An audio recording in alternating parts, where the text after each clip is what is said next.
Hi అండి, అందరికీ నమస్కారం. రేపు కార్తీక శనివారం, పైగా కోటి సోమవారం, పరమ పవిత్రమైన రోజు. కార్తీక మాసంలో వచ్చే శనివారానికి చాలా ప్రాముఖ్యత ఉంది. కార్తీక శనివారాలంటే వెంకటేశ్వర స్వామివారికి అలాగే శనిదేవునికి కూడా చాలా ఇష్టం. మిగతా యుగాలలో తిథులు ప్రధానంగా ఉంటాయి, వారాలు ఉండవు. కానీ ఒక్క కలియుగంలో మాత్రమే వారాలకు కూడా ప్రాధాన్యత సంచరించుకుంది. అందున శనివారం అంటే చెప్పనవసరం లేదు, ఇంటిల్లిపాది చాలా పవిత్రంగా ఉంటూ ఉంటాం. కారణం, కలియుగ ప్రత్యక్ష దైవమైన శ్రీ వెంకటేశ్వర స్వామిని పరమ భక్తితో సేవించే రోజు కాబట్టి. శనివారం నాడు చాలామంది భగవతులు, యోగులు, దేవతలు కూడా వెంకటేశ్వర స్వామిని సేవించి వరాలను పొందుతారు. శనైశ్చరుడు కూడా వెంకటేశ్వర స్వామిని సేవించి ఈ వారానికి పవిత్రతను, ప్రత్యేకతను ఇవ్వవలసినదిగా స్వామిని ప్రార్థించాడని ఒక కథనం. ముఖ్యంగా కార్తీక శనివారానికి ఎంతో ప్రాధాన్యత ఉంది. ఈరోజు వెంకటేశ్వర స్వామిని పూజింపక మాంసాహారము, మద్యపానము, జూదము, అసత్యము వంటి వాటి జోలికి వెళ్తే శనిదేవుడు వారిని పట్టి పీడిస్తాడు. అందుకే మన పెద్దలు సాధారణంగా కార్తీక శనివారం నాడు వెంకటేశ్వరు పూజించాకే దినచర్య ప్రారంభించారు. ఎన్ని రోజులు వ్యసనాలకు దూరంగా ఉంటూ రోజంతా నారాయణ నామ స్మరణ, దర్శనం చేస్తే చాలా మంచిది. కార్తీక శనివారం అంటే వెంకటేశ్వర స్వామివారికే కాదు, శనిదేవుడికి కూడా ఎంతో ఇష్టం. ఓం శ్రీ విష్ణు భక్తాయ అని శని అష్టోత్తరంలో చదువుతూ ఉంటాం. ఎందుకంటే ఆయన శ్రీ మహావిష్ణువు యందు పరమ భక్తి కలిగినవాడు. కార్తీక శనివారం నాడు శ్రీహరిని గాని లేదా వెంకటేశ్వర స్వామిని గాని భక్తితో పూజించేవారి ఇంట్లో శని ప్రసన్నుడై ఉంటాడు. హరినామ స్మరణ వినిపిస్తూ ఉంటుందో ఏ ఇంట అయితే ఆ ఇంట శనిదేవుడు ప్రీతి చెంది వారి కోరిన కోరికలు తీరుస్తాడని ప్రగాఢ విశ్వాసం. ఎందుకంటే కార్తీక మాసంలో వచ్చే శనివారం చాలా అంటే చాలా ప్రత్యేకతను సంతరించుకుంటుంది. కార్తీక శనివారం శ్రీ మహావిష్ణువును లేదా వెంకటేశ్వర స్వామిని, కార్తీక సోమవారం పరమశివుని భక్తితో పూజిస్తారు. భక్తులు కార్తీక మాసంలో 4 లేదా 5 శనివారాలు వస్తుంటాయి. ఈ రోజున విష్ణుమూర్తిని లేదా విష్ణు భగవానుడిని అవతారాలను అంటే శ్రీరామచంద్రుణ్ణి, కృష్ణ పరమాత్మను, శ్రీ వెంకటేశ్వరుని, నరసింహస్వామిని, వారాహ, హయగ్రీవ, బలరామ, దేవాది అవతారాలను భక్తితో పూజించడం వలన అపారమైన ఐశ్వర్యము, సిరి సంపదలు, భోగభాగ్యాలను లక్ష్మీపతి అయిన శ్రీమన్నారాయణను అనుగ్రహిస్తాడు. అయితే ఎంతో పవిత్రమైన ఈ కార్తీక శనివారం రోజు ఉదయం 6 గంటల నుండి 7 గంటల 15 నిమిషాల్లోపు గుమ్మం దగ్గర ఇది చల్లితే చాలు వెంకటేశ్వర స్వామివారి అనుగ్రహం లభిస్తుంది. లక్ష్మీదేవి అనుగ్రహం కూడా లభిస్తుంది. వెంకటేశ్వర స్వామివారి లక్ష్మీదేవిని డబ్బుల మూటలతో మీ ఇంటికి పంపుతాడు అని శాస్త్ర పండితులు చెబుతున్నారు. శనివారం రోజు గుమ్మం దగ్గర ఏం చల్లాలో ఇప్పుడు మనం ఈ వీడియోలో అయితే వివరంగా తెలుసుకుందాం. అంతకన్నా ముందు వెంకటేశ్వర స్వామితోనే పాచికలు ఆడిన ఒక భక్తుడి కథను విందాం. ఫ్రెండ్స్, ఫస్ట్ అయితే ఈ వీడియోకి ఒక లైక్ కొట్టి మా ఛానల్ని సబ్స్క్రైబ్ చేసుకుని మాకు సపోర్ట్ చేయడం అస్సలు మర్చిపోవద్దు. పూర్వం భక్తులు తమ తమ ఇష్ట దైవాలపై ఎంతగా అంటే తమ భక్తిని చాటుకున్నారంటే సాక్షాత్తు దేవుళ్ళే స్వయంగా భువికి దిగి వచ్చి వారి కోరికలను నెరవేర్చేవారు. అలా తన భక్తితో వెంకటేశ్వర స్వామి అపర భక్తుడు బావాజీ ఆయనతో కలిసి పాచికలు ఆడాడు. తిరుమలలోని మాడ వీధులలోని ప్రధాన గోపురానికి కుడివైపున మఠము ఆ భక్తుడు బావాజీదే. ఆ మఠము శ్రీ వెంకటేశ్వరుడు తన భక్తుడు బాబాజీతో పాచికలాడుతున్న దృశ్యం ఉంటుంది. ఈ మఠం హాదీరామ్ మఠం అంటారు. కొన్ని వందల ఏళ్ల క్రితం బాబాజీ అనే భక్తుడు తీర్థయాత్రలు చేస్తూ ఉత్తరాది నుంచి తిరుమలకు చేరుకున్నాడు. అక్కడ శ్రీ వెంకటేశ్వర దివ్య మంగళ విగ్రహాన్ని చూసిన ఆయన మనసు అక్కడే లగ్నమైపోయింది. తోటి యాత్రికులంతా కూడా వెళ్ళిపోయిన ఆయన తిరుమలలోని ఉండి నిత్యం వెంకటేశ్వర స్వామిని దర్శించుకునేవారు. ఆలయంలో గంటల తరబడి బావాజీ నిలబడి ఉండడం అర్చకులకు కంటగింపుగా మారింది. అలాంటి వ్యక్తి నిరంతరం గుడిలో ఉండడాన్ని అనుమానాస్పదంగా భావించిన అర్చకులు ఆయనను బయటకు గెంటివేశారు. ఇకపై ఆలయంలోనికి రాకూడదంటూ కట్టడి చేశారు.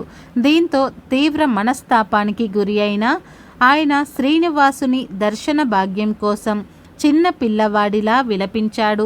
రాత్రింబవళ్ళు కన్నీరు మున్నీరయ్యాడు. అప్పుడు తనను ఓదార్చేందుకు సాక్షాత్తు శ్రీనివాసుడే దిగిరాక తప్పలేదు.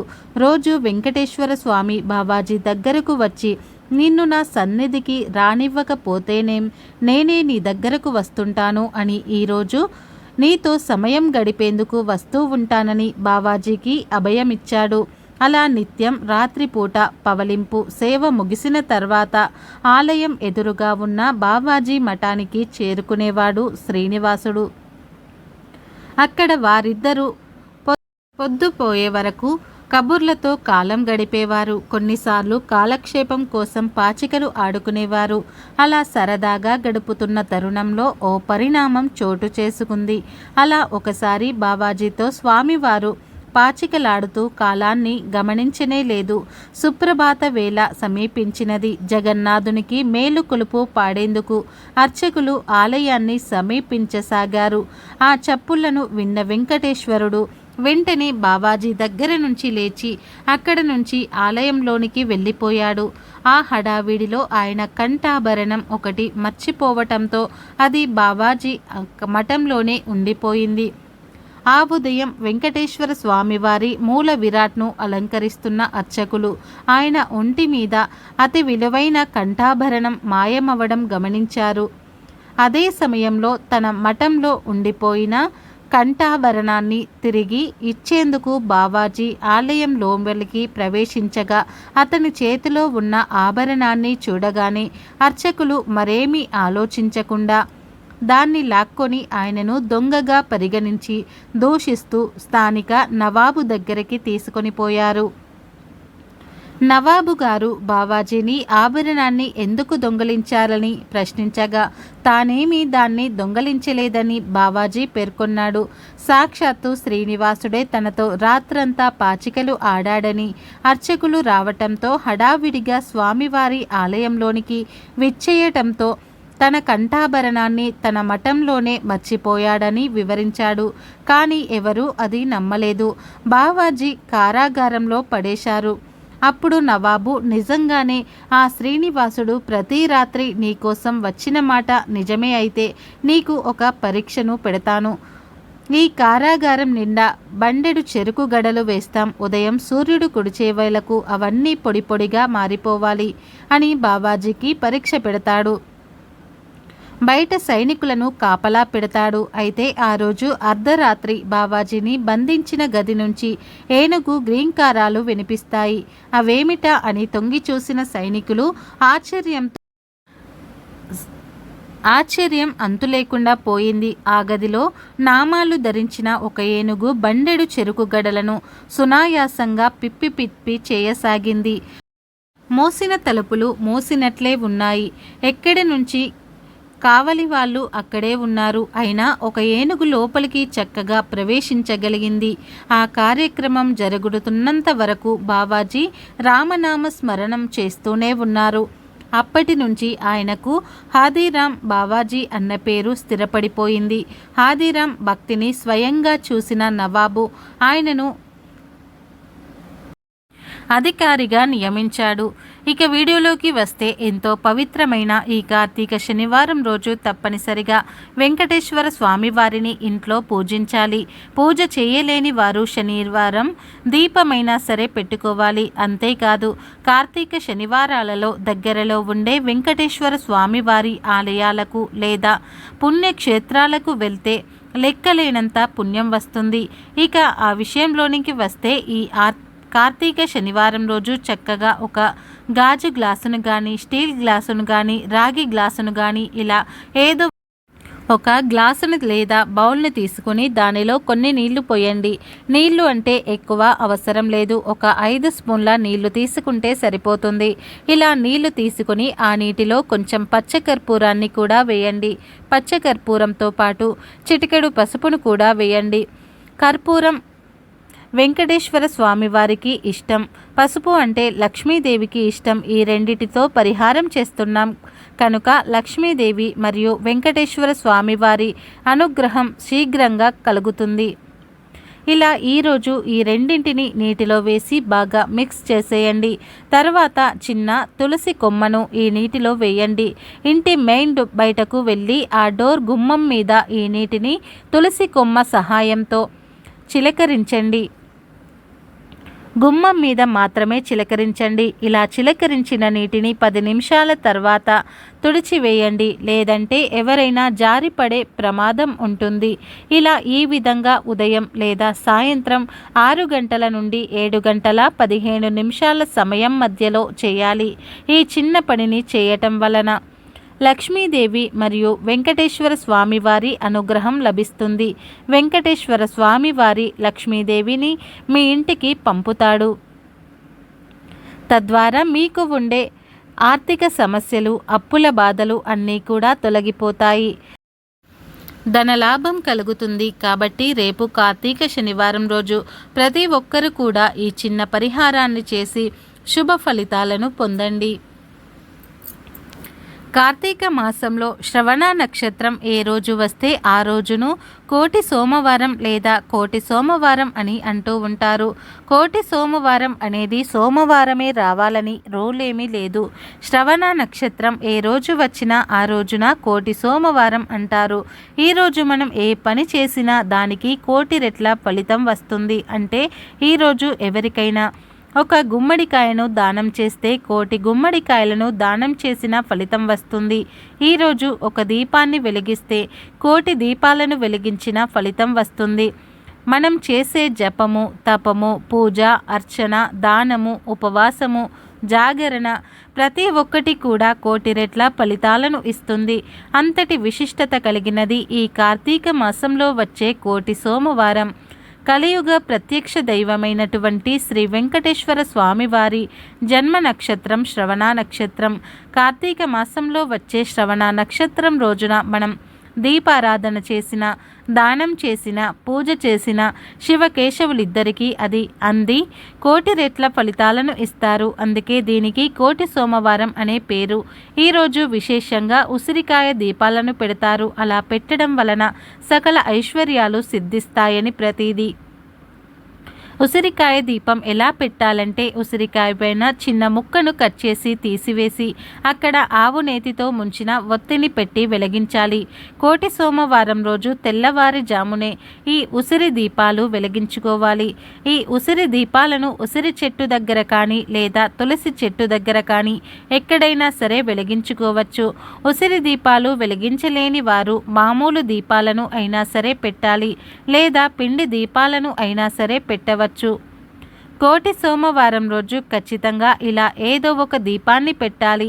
అలా పెట్టడం వలన సాక్షాత్తు వెంకటేశ్వర స్వామి మరియు పరమేశ్వరుడి అనుగ్రహం కలుగుతుంది. ప్రత్యేకించి ఉసిరి దీపాలు పెట్టాలనుకునేవారు ఈ కోటి సోమవారం రోజు పెట్టుకుంటే శివకేశవులిద్దరికీ ఆ దీపం చేరుతుంది. ఈ కోటి సోమవారం రోజు మీ శక్తి కొలది 2 దీపాలు ఉసిరి దీపాలు లేదా 9 ఉసిరి దీపాలు లేదా 27 దీపాలు లేదా 64 దీపాలు లేదా 108 దీపాలు ఇలా ఈరోజు ఉసిరి దీపాలు పెట్టుకోవచ్చు. లేదా మామూలు దీపాలు, పిండి దీపాలైనా సరే పెట్టవచ్చు. అసలేమీ చేయలేని వారు ఈరోజు దేవుడి గుడిలో శివకేశవుల ముందు ఒక దీపాన్ని వెలిగించినా చాలు. నీకు కోటి సోమవారాల దీపాన్ని వెలిగించినంత మహాపుణ్యం వచ్చేస్తుంది. భక్తులకు పుణ్య ఫలాలను ప్రసాదించే మహిమాన్వితమైన మాసం ఈ కార్తీక మాసం. కృతిక చంద్రుల సహవాసం కార్తీక మాసంగా పురాణాలు చెబుతున్నాయి. ఈ పవిత్రమైన కార్తీక మాసంలో స్నాన, దాన, పూజలు, ఉపవాస వ్రతాలు, దీపాలు వెలిగించడం, వన భోజనాలు చేయడం వల్ల జన్మజన్మల పాపాలు హరించిపోతాయని ప్రతీది. ఇకపోతే కార్తీక మాసంలో శ్రవణ నక్షత్రం ఉన్న రోజున కోటి సోమవారంగా వ్యవహరిస్తారు. ఎందుకంటే ఆ రోజుకు కోటి కార్తీక సోమవారాల శక్తి ఉంటుంది. ఈ రోజు చేసే స్నానం, దానం, ఉపవాసం ఏదైనా సరే కోటి రెట్ల అధిక ఫలితాలను ఇస్తుంది. కోటి సోమవారం రోజున ఉపవాసం ఉంటే కోటి సోమవారాల ఉపవాసమున్న పుణ్య ఫలితం దక్కుతుంది.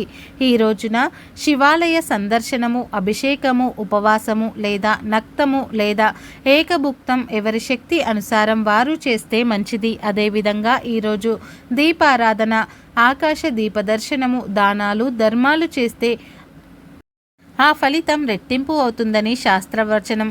కోటి సోమవారం రోజు ఉదయం శివాలయానికి వెళ్ళి శివుడికి అభిషేకం చేసి ఉపవాసం ఉండాలి. సాయంత్రం ప్రదోష కాలమందు భక్తులు ఇంట్లో దీపారాధన చేసి పూజ ముగించుకొని శివాలయానికి వెళ్ళి మరోసారి ఈశ్వరుణ్ణి దర్శించుకోవాలి. ఆలయంలో దీపారాధన చేయాలి. అనంతరం ఇంటికి వచ్చి భోజనం చేస్తే కోటి సోమవారాలు ఉపవాసం ఉన్న పుణ్య ఫలితం దక్కుతుంది, లభిస్తుందని శాస్త్రాలు చెబుతున్నాయి. కోటి సోమవారం నాడు ఉపవాసం ఉండి నియమ నిష్ఠలతో కోటి సోమవారం దీక్ష పూర్తి చేస్తే స్వామివారి అనుగ్రహం పొందుతారని ప్రతిదీ ఉపవాస దీక్ష చేపట్టిన భక్తులు ఓం నమఃశివాయ అనే పంచాక్షరి మంత్రంతో భక్తి ప్రవర్తనలతో శివుడికి దగ్గరగా ఉపవాసం చేయాలి. ఉపవాసం అనగా దగ్గరగా నివసించడం. ఉప అంటే దగ్గరగా, వాసం అంటే నివసించడం అని అర్థం. ఈ పర్వదినాలలో ఉపవాసం ఉండడం అంటే భగవంతుడికి దగ్గరగా నివసించడం అని అర్థం. ఉపవాసం ఉండాలనుకున్న రోజు దేవునిపై మనసును పూర్తిగా లగ్నం చేయాలి. ఆహార పానీయాలను తీసుకోకుండా లేదా కొద్ది మొత్తంలో తీసుకొని భగవన్నామ స్మరణ చేస్తూ ఉండాలి. ఈ వీడియో నచ్చితే లైక్ చేసి షేర్ చేయండి. అలాగే కామెంట్ బాక్స్లో ఓం నమఃశివాయ అని తప్పకుండా కామెంట్ చేయండి. ఈ వీడియోని పూర్తిగా చూసినందుకు ధన్యవాదాలు.